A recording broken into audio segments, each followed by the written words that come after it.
Hello guys, ఎలా ఉన్నారు అందరూ? Welcome back to my channel Nani blogs. So ఇవాళ మనం చేసుకోబోయే రెసిపీ ఎంతో క్రిస్పీగా, క్రంచీగా, టేస్టీగా ఉండే సర్వప్ప. ఎలా తయారు చేయాలో చూసేద్దామా? So let's get in to the video.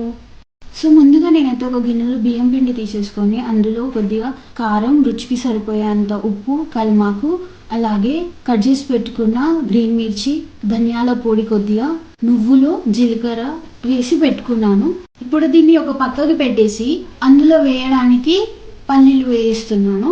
పల్లీలు వేగేంతసేపట్లో ఆనియన్స్ కట్ చేసుకొని ఈ ఆనియన్స్ని మన పిండిలో వేసేయాలి. ఇప్పుడు వేయించుకొని పెట్టుకున్న పల్లీలని పప్పు గుత్తితో క్రష్ చేసి ఈ పల్లీలని మన పిండిలో వేసేయండి. వేసేసాక వీడియోలో చూపించినట్టు కొద్ది కొద్దిగా నీళ్ళు పోసి కలుపుకోండి.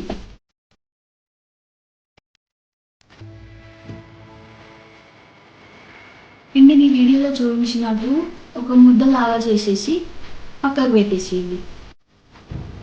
ఇప్పుడు ఒక గిన్నెలో ఆయిల్ వేసి స్ప్రెడ్ చేసుకొని అందులో ఇప్పుడు కలిపి పెట్టుకున్న పిండిని ఇలా వీడియోలో చూపించినట్టు ఒక మీడియం సైజ్ బాల్లా చేసుకొని దానిని ఈ గిన్నెకి స్ప్రెడ్ చేసుకోండి. స్ప్రెడ్ చేసుకున్న తర్వాత దానిలో కొద్దిగా ఆయిల్ వేసి ఈ గిన్నెని స్టవ్ ఆన్ చేసుకొని ఈ గిన్నెని పెట్టేయండి. ఇప్పుడు దాన్ని 2 sides గోల్డెన్ బ్రౌన్ కలర్ వచ్చేటట్టు ఫ్రై చేసుకొని సర్వ్ చేసుకోండి. క్రిస్ప్ ఇంకా క్రంచీ అయిన సర్వక రెడీ అయ్యింది.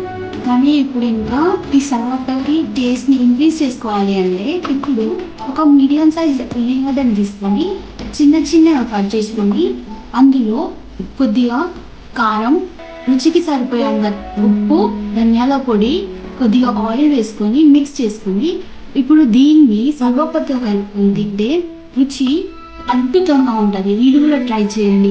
ఈ డిష్ ఎలా ఉందో కమెంట్ చేసి చెప్పండి.